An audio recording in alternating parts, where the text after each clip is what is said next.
Tuloy-tuloy mga kababayan ang pagsiservisyo ng ating Pangulong Bongbong Marcos sa buong Pilipinas. Matapos siya mga kababayan pumunta doon sa Davao Region, pumunta dito sa amin last week sa Legazpi City, Albay, and Bicol Region sa Camarines Sur. Ngayon naman po, nandun siya sa Isabela para sa inauguration po ng Malig RIS Solar Pump Irrigation Project. Ayan po yung ating Pangulong napakasipag. Ating tulong para dito ay makamit natin ang mithiin na makapaghatid ng sapat na pagkain sa ating kababayan. Ito po ay isang bahagi lamang sa ating ibinubuo na pagpaganda ng proyektong ginagawa para pagandahin ang sektor ng agrikultura. Naramdaman po natin noong panahon ng pandemya na nabigla tayo na napakahirap ng pagpadala, pag-import, pag-transport dahil sarado lahat, nag-lockdown tayo lahat. Kahirap na magparating na supply sa ating mga kababayan. Kaya po, mula nung ako'y umupo, ito nga ang sabi ko, dapat natin ayusin ang sektor ng agrikultura. At alam naman po natin lahat na ang pinakamahalagang bahagi para pagandahin ang ani ng ating mga manalo, na ating mga magsasaka ay ang patubig. At yan po ang aming inuuna. Kaya po, itong mga project na ganito, mabuti na lang na meron na tayong bagong teknolohiya, itong solar. Grabe po, massive talaga. Yung ginagamit natin, mga pump, mga diesel, mahalang crudo. Massive implementation ng mga projects sa buong Pilipinas. Kaya ito ay napakalaking bagay. Kaya ito, hindi lamang ito. Ay nakita naman ninyo doon sa video, ay marami pong ikinakalat sa buong Pilipinas yan. Yung iba, hindi ganito kasing laki. At yung iba ay mga pang-coverage niya, mga 15 hectares, 18 hectares. Napakasipag ng ating Pangulong Bongbong. Pero bagong Pilipinas. Ito ay palalakihin pa natin. Kapag, kaya't kailangan kalambingan natin ang speaker para pagka magkapondo ulit. Speaker Martin. Laging kasama si Speaker Martin. Ano ito? 350. Gagawin natin 700. Play natin ito. Yan, si Speaker. Para lahat nito dito sa baba ay magkaroon na ng patubig. At kahit na umabot na makarating na naman ang El Nino, bumalik ang magtagtuyot, ay meron din tayong maasahan na water supply, hindi lamang para sa irrigation, kung hindi pati na live po siya mga kababayan at TDM. Mga consumer. Dahil pagka hindi kailangan lahat ng tubig dito, ay ang proposal nga ng inyong gobernador ay gagawin po natin ay baka pwede natin kumuha para sa ating mga household supply ng tubig. At ito po, meron pang dagdag na advantage itong solar. Dahil may panahon na hindi kailangan gamitin lahat ng power ng solar. May sobrang production ng kuryente ito. Kaya ibalik sa grid, pwedeng ibenta, pinagbebenta yun. Ang sobra, pagka may solar plant ka, may power plant ka, at hindi nyo ginagamit lahat ng power, ay dadalhin nyo, lalagay natin sa grid, meron tayong may additional na kita. Sa katunayan, ang Isabela, ang pinakamalaking ambag sa produksyon ng mais at pumapangalawa naman sa produksyon ng palay sa buong bansa. Pag naipatuloy natin itong ating mga project, baka bumalik na naman ang Isabela sa number 1. Yes! Food security, mga kababayan. Magmula pa sa Sierra Madre hanggang sa mga bulubundukin ng Cordillera, Caraballo, talaga naman mapabilib sa lawak at yaman ng lupa na maring taniman dito. Kaya po, marami dito ng tiga Isabela ay galing doon sa amin. Dahil doon sa amin, kaukampiang lupa, walang tubig. Dito nakita yung Isabela, naging promised land. Kaya maraming tiga Ilocos Norte ang dumaan nandito ngayon andito napunta rito sa Ilocos Norte, sa Isabela. Atin ang walang tigil na agos ng Cagayan River. Ang pinakamahagang ilog sa ating buong bansa. at mga sanga nito, mga tributary nito, sadyang nagpapalaki talaga ng taglay na proteksyon para dito sa inyong lugar. Kaya sadya po namin sadya pong hindi nagkamali ang aking ama na si Pangulong Marcos Sr. na ipinatayo ang Magat Dam na magsisilbing susi sa pag-uunlad ng agrikultura dito sa Isabela at buong Cagayan Valley. Nag-uusap na kami ni Administrator Gillian, namin, balikan natin, tignan natin ulit yung Magat Dam at tignan natin kung pwede pa. Mukhang meron pang kailangan na, meron siguro rehabilitation na kailangan, pagandahin natin, lagyan din natin ng ganitong solar kung babagay siya. Para naman i-modernize natin lahat ng ating mga facilities. Yes. Kaya sa araw na ito, ikinararangal ko na aking ama. Di ba? Mga kababayan, Marcos Jr. talaga. Para sa ating mga magsasaka. Ang galing po, Marcos. Mga pamilya. Ang formal na pagpasinaya ng Kabaruan Solar Powered Pump Irrigation Project na ito, ang kasunod na yugto sa istorya ng progreso ng Isabela. At hindi lamang ng Isabela, kung hindi sa buong Amiana. Kung dati-rati ay gumagamit tayo ng mga makinang pinapatakbo ng langis upang dumalaw ang tubig mula sa irrigation canal patungo sa inyong mga taniman, ngayon ay pinagagana na nito ng gamit ang kuryente na galing sa araw. Libre na kuryente na galing sa araw. Kaya't maaari natin ibigay ang libre na patubig. Libreng patubig po.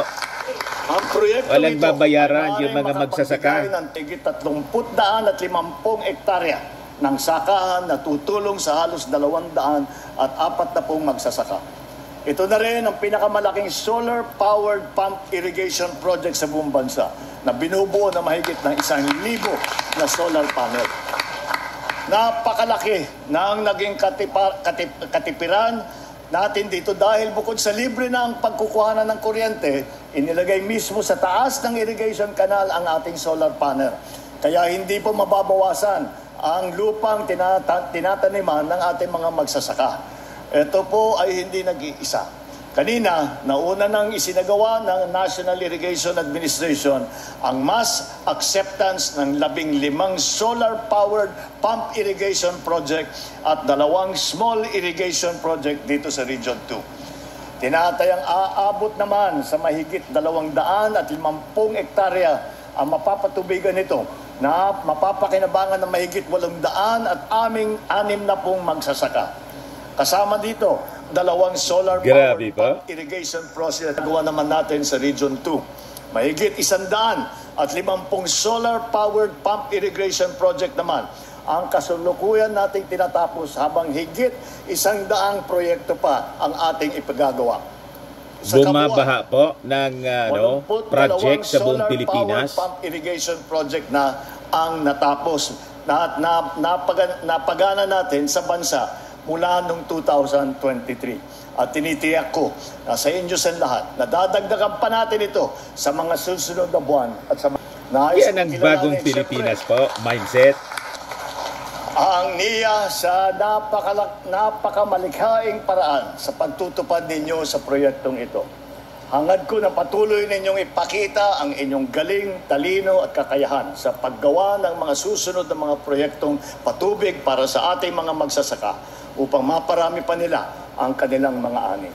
Inaanyayahan ko rin kayong pag-aralan kung alin pa sa mga irrigation asset natin sa bansa ang maaari natin lagyan ng power generation kagaya rito o iba pang mga pasilidad na upang lubos nating mapakinabangan ang mga ito at mabawasan ang gastos na pasanin ng ating mga magsasaka sa pagpapatakbo nito. Sa ating mga magsasaka at mga kababayan dito sa Isabela, ito po ang isa sa mga halimbawa na isinusulong natin sa bagong Pilipinas, patunay ng aming pagsisikap na palaganapin ang modernong pagsasaka dito sa Pilipinas. Tiyak na dahil sa pagtatayo ng solar-powered irrigation project na ito, sa inyong barangay ay magkakaroon ng tuloy-tuloy na daloy ng tubig sa mga irigasyon na sistema. Maaalaga ang mabuti ang mga pananim, madami, dodoble ang inyong mga ani sa produkto at kapayo. Hintay lang kayo pa. Magsasaka sa buhay ng inyong pamilya, yes. Lalago ang inyong lokal na ekonomiya ang buong Isabela ay makikinabang dito. Ang pagpapalawig namin ng mekanizasyon, paggamit ng makabagong teknolohiya, at pagpapalaganap ng mga modernong pamamaraan sa pagtanim ang siyang magtutulay sa ating tungo sa hangarin na sapat, sariwa at masustansyang pagkain para sa buong bansa. Kaya naman, nananawagan ako sa ating mga magsasaka dito sa Isabela, sa buong Region 2 at sa buong bansa. Sana po ay makaisa po kayo sa inyong talagang palaganapin natin, magsisipag yung ating mga farmers kasi all-out support yung gobyerno. At madali ang pagsasaka. Ang inyong pamahalaan ay handa pong tulungan kayong magsanay sa mga pamamarang ito. Huwag kayong mahihiyang lumapit po sa DA, sa Department of Agriculture, sa NIA. Kung sakaling meron kayong mga kailangan sa pagsasaka, mga training man yan, mga makinarya, pasilidad, o tulong pinansyal para maging puhunan. Magtulungan at magkaisa tayo para sa ikauunlad ng sektor ng agrikultura sa bansa at para sa ikatutupad ng ating pangarap na wala ng Pilipinong nagugutom na sa pinapanday nating isang bagong Pilipinas. Agbiag, ti Magnalon tayo. Agbiag, ti Lalawi, ti probinsya na Isabela. Agbiag, ti bagong Pilipinas. Dustegni na kadakuyanan. Sa puntong ito, po natin ang ating di ba mga kababayan? Napakagaling ng ating Pangulong Bongbong Marcos. All sectors ng ating society, binibigyan niya mga kababayan ng panahon na maisaayos po, lalo na po ang agrikultura. Kasi po ang Pilipinas is agriculture-based economy. At gusto niya, mga kababayan, maiangat ang antas ng pamumuhay ng ating mga magsasaka. Tulad ng ginawa ng kanyang tatay na during that time, mga kababayan, naging exporter po tayo ng bigas. Afterwards, hindi na po nasundan, mga kababayan. So ito yung glory days na gustong ibalik ng ating Pangulong Bongbong Marcos. So yan po, service area, 40,000 hectares po. Ang farmer beneficiaries dito, 66, and project cost niya is 26,250,000. Malig solar power pump irrigation project sa Isabela po. Tingnan nga natin, mga kababayan, ito. Yan po.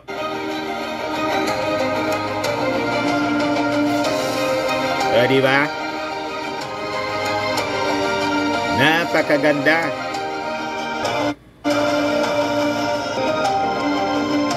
So yan po yung inauguration ng ating Pangulong Bongbong Marcos, amounting to 66.77 million total investment cost. So ito pong pumping station involving 1,056 solar panel with an estimate wattage output of more than 739,000 watts, capable of producing output discharge capacity na 12,800 gallons per minute, which is projected to supply irrigation to 300 hectares of agricultural land. 350 pala, 350 hectares of agricultural land. Malawak na rin po. So laking tulong siya, mga kababayan, para sa pangangailangan ng ating mga farmers at ma-improve, mga kababayan, ma-increase ang production ng agrikultura sa rehiyon at makatulong sa food security ng buong bansa. Ganon na, mga kababayan, ang totoong paglilingkod, totoong serbisyo sa ating mga mamamayang Pilipino. So walang walang pagod yung ating Pangulong Bongbong Marcos sa pagtatrabaho. Galing pa lang dito sa amin po. Dito naman namigay siya ng mga farm implements sa mga farmers, pati mga bangka sa mga fishermen natin, at ayuda sa mga mahihirap nating mga kababayan. Pati in-implement na dito yung landmark project ng ating administrasyon, 10-story hospital, mga kababayan, tinawag na Legacy Hospital. May 20-story, may 10-story po. Tambak yung yung project dito po sa amin. Yan po, mga kababayan. 20-story pa, mga kababayan. Story siya, oh. Napakaganda. 10-story medical building. Yan. Formerly known as Bicol Regional Training and Teaching Hospital, BRTTH, in the Bicol region. And medical center envisioned to become a premier hospital in the Bicol region, delivering comprehensive medical service, and establish a women's and health child care specialty center as phase 1 of a 10-story building po. Yan o. Ayan po. Mga kababayan. Groundbreaking po siya. Hindi na sila doon. Ay mga tao na dito. Yan. Mga kababayan. Integrated Wellness Center Hub. Ang plano. Uy, ma'am. Yan po. Ito yung 20 story. Integrated Specialty Care and Wellness Center. Taas na yata ito dito sa Albay na building, mga kababayan. 20 story. Government building siya. Kita ninyo kung paano ang ginagawang implementation ng mga projects ng ating Pangulong Bongbong Marcos. This is the... Kaya nakikita mga kababayan ng ating mga mamamayan Filipino ang ginagawa ng ating Pangulong Bongbong Marcos at ni Martin Romualdez. Kaya yung mga politiko dito po na dati mga dilawan, lahat na BBM nagsipagbaliktaran na po. Dati kami lang po dito sa Albay, walang politikong sumama. Other than yung ako Bicol po. Kami lang yung nangangampanya dito, hindi nga po binigyan ng permit para makapag-meeting di Avance dito sa Legazpi. Si President Bongbong Marcos, candidate pa noon. Ngayon, lahat na nandito sa tabi. Pati yung Kamsor, mga kababayan, naubos yung mga dilawan dito. Sumuporta kay President Bongbong Marcos at kay Martin Romualdez. Kahit sa Davao po, Davao Region. Ipakita ko po sa inyo kasi before dito sa amin, Davao muna. Pati si GMA po, sumama sa Davao. Iniwan si Inday. Yan po, oh. Ayan, BPSF, Bagong Pilipinas sa Servicio Fair in Davao, a show of unity. Sabi ni Congressman Chino Miguel Almario. Naubusan po ng members yung PDP, Partido Demokratikong Pilipinong Makapili. Siyam na lang yata po yung nakita ko po, siyam na lang yata. Balik sa isang jeep na lang mga kababayan, yung members ng PDP. Sabi ko sa inyo, sino man ang sasama dyan mga kababayan na imbes magserbisyo, namimirusyo yung nausog, wala pong mahikayat na mga tao. Hindi na sila mag-organize ng nausog rally dito sa Pilipinas. Nandun na sila sa Japan, sa ibang bansa, sa Amerika. Ganon pa rin. Walang makuha pong maraming sumusuporta po. Kasi nakikita ng mga mamamayang Filipino kung gaano kasipag yung ating Pangulong Bongbong Marcos at paano niya tinutupad yung kanyang mga campaign promises po. Na ayusin yung ating agrikultura, ayusin yung ating mga infrastruktura, ayusin yung ating ekonomiya para sa bagong Pilipinas. Ayan o, sabi diyan, members of the House of Representatives on Sunday described the presence of 167 lawmakers po in the recent Bagong Pilipinas Servicio Fair held in Tagum City, Davao del Norte as an unprecedented show of unity with the appearance of former President and Pampanga Representative Gloria Arroyo. Pati si Arroyo mga kababayan nandun na at sabi ni GMA, basta niya, imbitado ako. Pero pansinin niyo, si Inday po hindi kasama. Kahit doon sa region niya, hindi, iwan ko kung inimbita ba o hindi po inimbita. O baka inimbita, ayaw niya kasi nandun si Martin. Sabi diyan po, unit team is alive and well in Tagum City, Davao del Norte. What we have seen is an unprecedented show of unity among lawmakers for a program that highlights our commitment to bringing essential government services directly to the people, ensuring that no Filipino is left behind, sabi po ni Davao Oriental Representative Chino Miguel Armario. A total of 913 million worth ng government services and financial assistance was rolled out to 250,000 residents in Davao del Norte. Also the biggest number of beneficiaries recorded in all of the 19 installments of BPSF. Ibinuos talaga po ng todo doon. Sa amin po, umabot lang ng 160 million, 100 million plus dito sa Albay, 60 million plus doon sa Kamsor, kasi nauna na din sila, mga kababayan, pabalik-balik na doon. Yung ating Pangulong Bongbong Marcos, kaya nang pumunta sa Albay, Legazpi City, mas malaki dito sa amin. Ayan po yung sa Camarines Sur. Yeah. Sa buong Bicol Region, umabot 162 million. Ito yung dito sa amin sa Albay. So, ganon katindi ang Serbisyo Fair, mga kababayan, bagong Pilipinas Serbisyo Fair. Flooded po ang ating mga provinces, cities and municipalities ng tulong galing po sa ating gobyerno para mapaunlad ang kabuhayan ng ating mga mamamayan. So, sabi ni Zambales Representative Dory Maniquez, the attendance niya ng 167 members of the House of Representatives in the Davao del Norte is an inspiring show of unity among members of the House, citing the remarkable turnout of beneficiaries. Yan po ang totoong serbisyo. Hindi po perwisyo. Totoong unity po. Yung mga dilawan po, nakipag-unity na. Yung ka-unity during the campaign po, wala na eh. Nandun na. Sige ang panira. Nag-iikot sa buong mundo. Ito yung sinasabi nating totoong serbisyo. Bisyo ang serbisyo. Di ba niya Mr. Maravillas? Kay Bungguya. Bisyo yung pag-serbisyo. Naging perwisyo po. Sangkot sa kung ano-anong mga iskandalo. Ito po yung balita ngayon. Impact leadership, sabi diyan. Personalities involved in family scandal. Iskandalo ang ang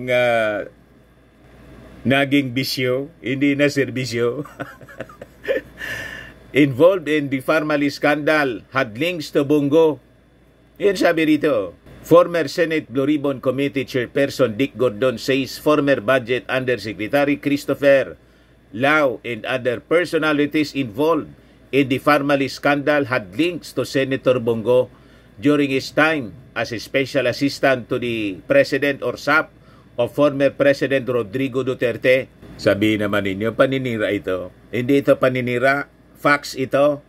In an interview on ANC Head Start, Gordon asserted that Go's involvement was significant niya, suggesting that appointments and decision required his clearance. Dumadaan sa kanya lahat po. The Office of the Ombudsman filed graft charges against former Health Secretary Doke and Lau for the irregular transfer of 47.6 billion pesos from the Department of Health to the Procurement Service Department ng Department of Budget and Management for the purchase of COVID-19 supplies in 2020. They were also found guilty of grave misconduct, gross neglect of duty, and conduct prejudicial to the service. Nagsabi niyan po si Dick Gordon. Sabi niya, the name of Bongo already surfaced in the beginning and he was really moving heaven and earth to say, I'm not involved. But in reality, lahat ng mga cards nitong mga taong ito, sila Lau was saying that he was working under SAP nung siya ay PMS head. SAP is the special assistant to the President at pati nga yung mga Indians, they had cards in the office of the President kay Bongo. So really, there is something to be said about Bongo.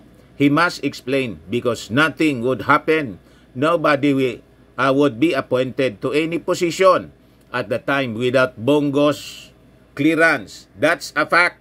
Ano kayo ngayon mga DDS? Yung patron ninyo, si Maudig, saka si Bongo, sabit. Si Bongo, mga kababayan, ang slogan pa naman niya, bisyo ang magserbisyo. O ngayon, napalitan na yata, bisyo yung iskandalo.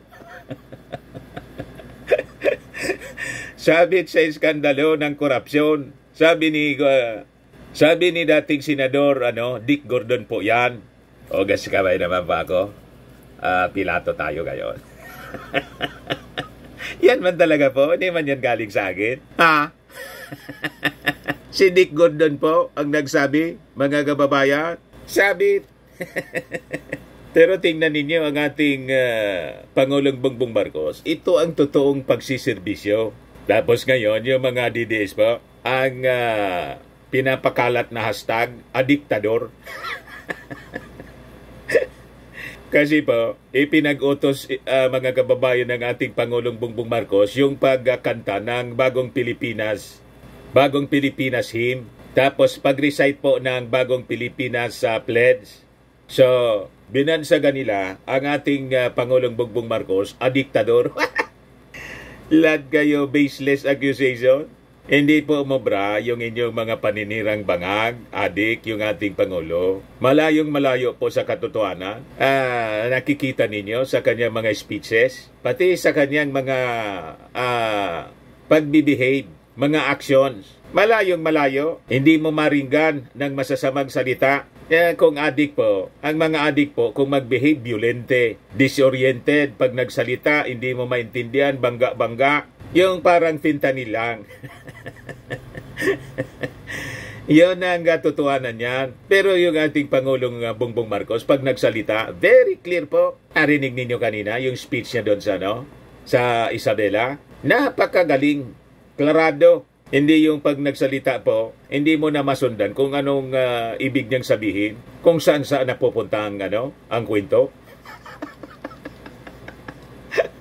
Alam na ninyo kung sino yun. Doon sa maisog po, pag pinakinggan mo, hindi mo maintindihan kung anong ibig sabihin. Ang maintindihan mo lang yung mga pagmumura niya. Morally. But anyway, mga kababayan, nakalimutan ko pala yung ating mga sponsors. Yung mga interesado pala po, ito po, Firmax Firming and Lifting Cream. Pinapahid lang po sa mga pulses in affected area. Mainam po ito sa paninigas na mga kaso-kasoan. Ito naman po, Automax Regen Serum. Sa mukha naman yung application. Anti-aging po siya. You will look 10 years younger than your age.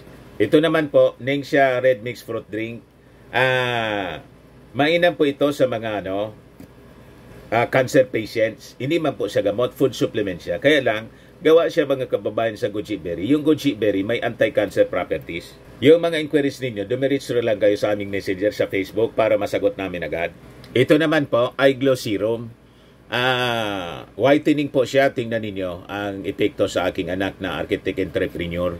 Sa mga inquiries ninyo po, dumiretso na lang kayo sa kanyang messenger sa Facebook, Chris Maravillas. Sa mga naghanap naman po ng malinis and spacious fitness gym, pumunta lang po kayo sa aming Colossal Fitness Gym. We also offer Grab Car Rental with our brand new 2023 model ng Toyota Innova. We also accept booking for those who are planning to travel via PALS, Cebu Pacific, and other airline companies, local and international, and bills payment for Meralco Bills, PLDT, Aleco Bills, etc.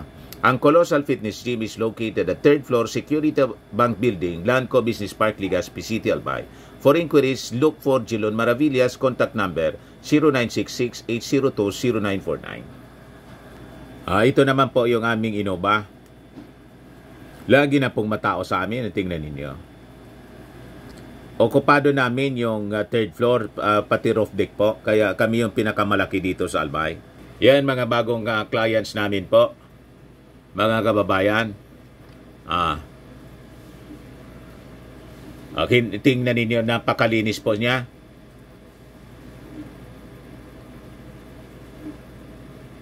Ayan, pati mga foreigners po. Mga British tourists po sila. Yan po naman yung mga bagong equipments namin. Di ba? May treadmill na rin po kami.